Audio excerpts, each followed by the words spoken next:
Hello friend, আমি সানি। আমার কাজ হচ্ছে আপনাদের স্বপ্নের বাড়ির সাথে পরিচয় করিয়ে দেওয়া। ঠিক তেমনিভাবে আজকে আমি চলে এসেছি কামালগাছি ফ্লাইওভার হয়ে সাদার্ন বাইপাসে। বাইপাস থেকে জাস্ট 100 মিটারের মধ্যে এই প্রজেক্টটা পেয়ে যাচ্ছি আমরা। এটি একটি ফুললি কমপ্লেক্সের মধ্যে 3 BHK দেখাচ্ছি। এটা ফুললি ফার্নিশ 3 BHK থাকছে। এটা আপনার একদম স্কোয়ার ফিট থাকছে 1313 স্কোয়ার ফিটের। এটা দেখছি ব্যালকনি। এটা হচ্ছে বেডরুম রয়েছে আমাদের। বেডরুম সাইজটা বেশ বড় সাইজের বেডরুম পেয়ে যাচ্ছি আমরা। এটা আমরা যাচ্ছি আস্তে আস্তে সেকেন্ড বেডরুমের দিকে। সেকেন্ড বেডরুমে যাওয়ার আগে আমার রাইট সাইডে একটা ওয়াশরুম পড়লো, বেশ বড় সাইজের ওয়াশরুম রয়েছে। আপনার বেসিন রয়েছে, কোমোড রয়েছে, তার পাশে শাওয়ার এরিয়া রয়েছে পার্টিশন করা আলাদাভাবে। খুব বড় সাইজের আমরা ওয়াশরুমটা পেয়ে যাচ্ছি।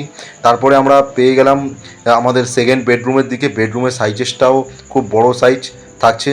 কুইন সাইজের একটা বেড থাকছে। এখানেও একটা বেড রেখেও অনেকটা জায়গা দেখতে পাচ্ছি আমরা। এটা হচ্ছে থার্ড বেডরুম। তো থ্যাংক ইউ ভিডিওটি দেখা।